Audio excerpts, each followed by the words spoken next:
नमस्कार मित्रों, माता रानी की जय हो। स्वागत है आपका हमारे YouTube चैनल पर। मित्रों, आज हम आपको बताएंगे कि मकर संक्रांति के दिन, उस दिन में आप कैसे वशीकरण कर सकते हो, कैसे प्रचंड वशीकरण का आप निर्माण कर सकते हो।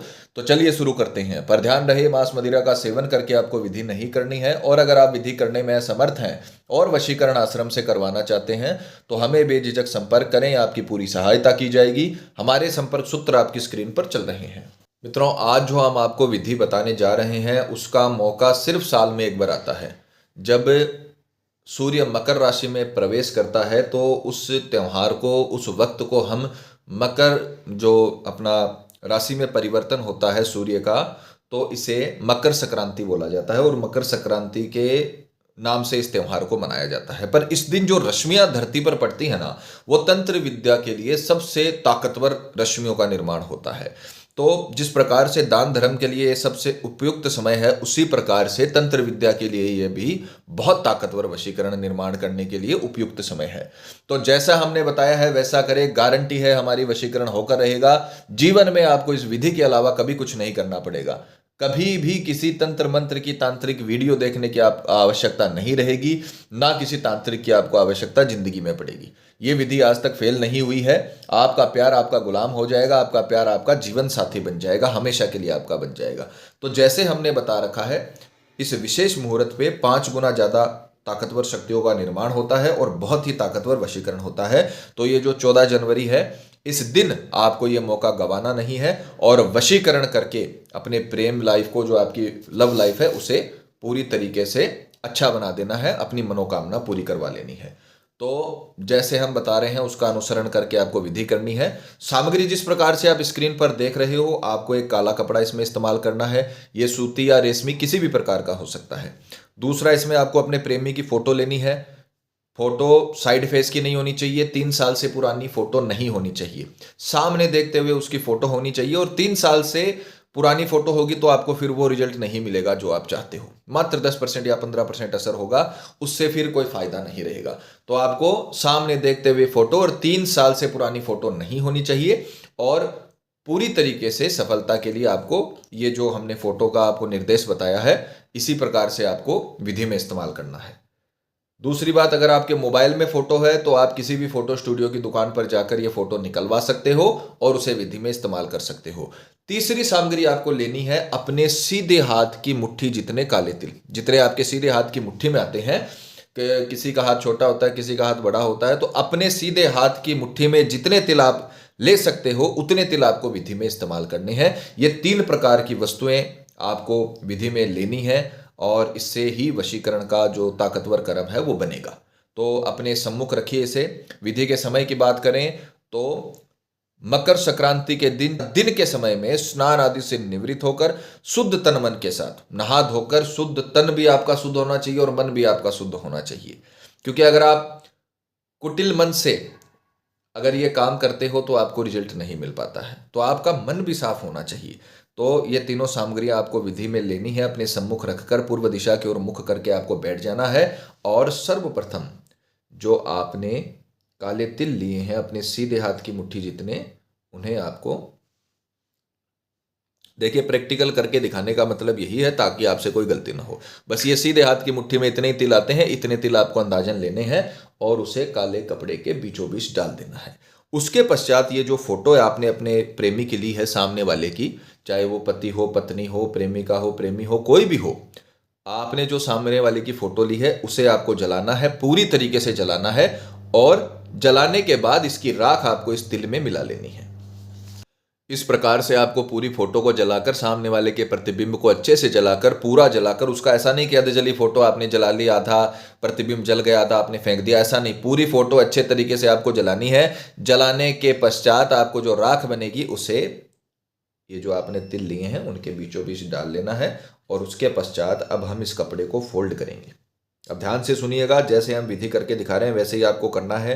पहली गांठ लगाते समय आपको अपना नाम लेना है। मान लीजिए कोई लड़का है रमन नाम का, वो वशीकरण कर रहा है अपनी पत्नी का, तो वो पहली गांठ में अपना नाम लेगा रमन। फिर उसके बाद मान लीजिए उसकी पत्नी का नाम है सीता, तो वो बोलेगा सीता। इस प्रकार से आपको 2 ही गांठें लगानी है पहली गांठ में आपको अपना नाम लेना है, दूसरी गांठ लगाते समय अपने पार्टनर का, जिसका आप वशीकरण कर रहे हो, उसका नाम आपको लेना है। अब ये तत्का तैयार हो गया, ये आपने तत्का तैयार कर लिया अपने घर में। ये जो सामग्री तैयार हुई है इसे तत्का बोला जाता है। ये तत्का आपने तैयार कर लिया अपने घर में। अब घर में ये वशीकरण का जो तंत्र मंत्र का जो काम है, अभिमंत्रित का, इस विधि का घर में नहीं होगा। वैसे तो कई विधि हम आपको बताते हैं जो आप अपने घर में बैठकर या कहीं भी बैठकर कर सकते हो, पर ये जो विधि है मकर संक्रांति के दिन की मुहूर्त की विधि है, इसका अभिमंत्रित करने का जो स्थान है वो अलग है। तो आपको ये पोटली घर पे तैयार करनी है और घर पे तैयार होने के बाद आपको सीधा शनिदेव के मंदिर में जाना है। शनिदेव का मंदिर आपके एरिया में जो भी हो, छोटा बड़ा किसी भी प्रकार का शनिदेव का मंदिर हो, वहां पर आपको जाकर इसे अभिमंत्रित करना है। बस ये ध्यान रखना, ये सारा काम दिन में होगा, रात्रि में या संध्या काल 5 बजे के बाद इस विधि को मत करना। शाम 5 बजे के बाद ये विधि नहीं होनी चाहिए। सुबह 7 से लेकर शाम 5 बजे तक का आपके पास समय है। 10 घंटे का आपको समय मिल जाएगा। उन 10 घंटे में आप आराम से स्नान आदि से निवृत्त होकर पूरे मन से, पूरे विश्वास से, एक एक स्टेप को फॉलो करते हुए आपको ये विधि अच्छे से करनी है। क्योंकि अगर आपने 14 तारीख को समय निकाल लिया, फिर आपको कभी भी अपने प्रेमी के लिए तड़पने की जरूरत नहीं है, समय निकालने की जरूरत नहीं है, वही आपके लिए समय निकालेगा। तो जिंदगी में सिर्फ आपको एक दिन समय निकालना है, बाकी पूरी जिंदगी वो आपके लिए समय निकालने में व्यतीत हो जाएगा, व्यस्त हो जाएगा। तो आपको पूरे मन से ये विधि करनी है।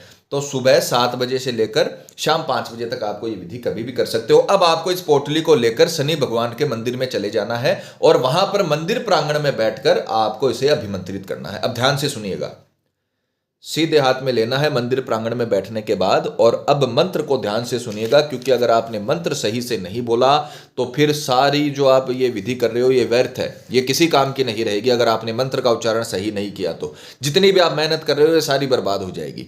मंत्र की पिक्चर चलाई जाएगी, मंत्र का उच्चारण करके दिखाया जाएगा आपको, ताकि आपसे कोई गलती ना हो। मंत्र को अच्छे से याद करें, अच्छे से उसे रटें, फिर आपको विधि में इसे इस्तेमाल करना है। तो आपको इसे सीधे हाथ में लेना है, शनि भगवान के मंदिर प्रांगण में बैठकर, और मंत्र बोलना है, ओम सामने वाले का नाम आत्मम शरीरम वशम स्वाहा।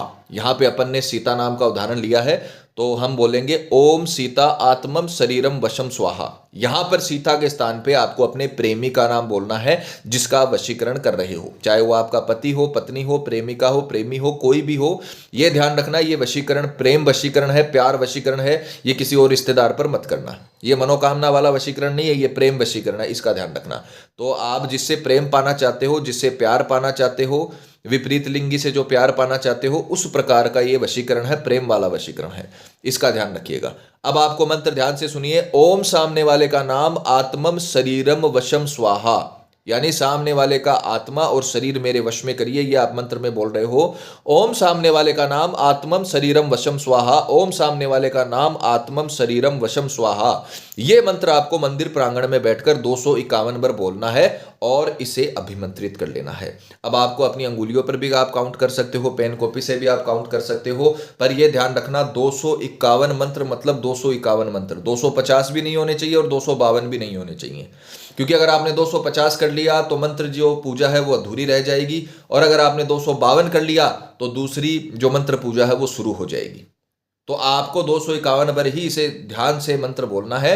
251 बार जब यह मंत्र कंप्लीट हो जाए तो आपको किसी भी बहते हुए पानी में, अब वहां से आपको निकल जाना है मंदिर प्रांगण से, इसे अभिमंत्रित करके शनिदेव का आशीर्वाद लेकर वहां पर जो भी दान दक्षिणा आपको करनी है वो करने के बाद आपको बहते हुए पानी के समीप आ जाना है। अब बहता हुआ पानी क्या होता है, जैसे नदी, नाला, नहर, ये बहते हुए पानी रहते हैं। जहां पर निरंतर पानी बहता हो वहीं पर आपको डालना है।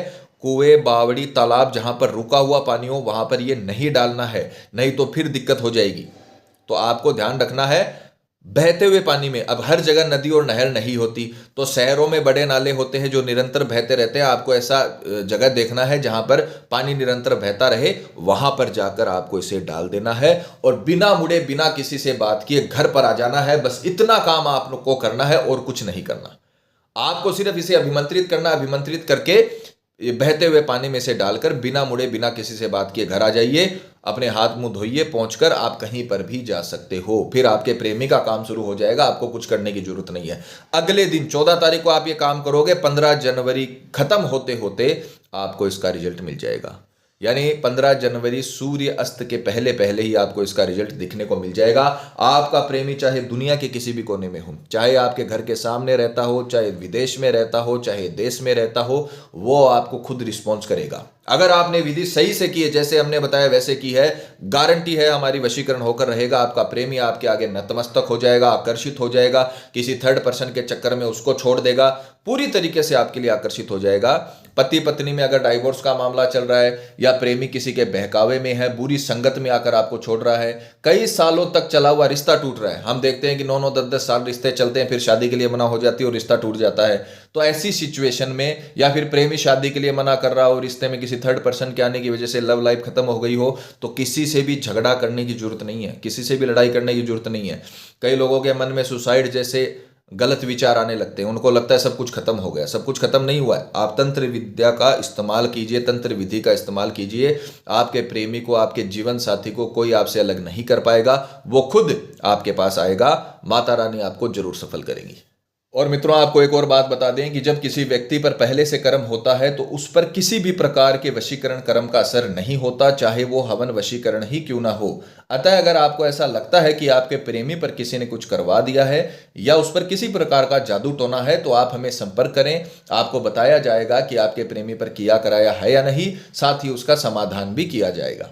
मित्रों, विधि को लेकर आपके मन में कोई सवाल है या आपसे कोई गलती हो गई है या फिर आप ये विधि आश्रम से करवाना चाहते हैं, तो हमें बेझिझक संपर्क करें, आपकी पूरी सहायता की जाएगी। हमारे संपर्क सूत्र आपकी स्क्रीन पर चल रहे हैं। इसी के साथ जय माता दी मित्रों, हमारे YouTube चैनल को सब्सक्राइब करने के लिए स्क्रीन पर चल रही ज्योतिष से बदले जीवन की पिक्चर को प्रेस करें। आप हमेशा के लिए हमारे साथ जुड़ जाएंगे। जय माता रानी।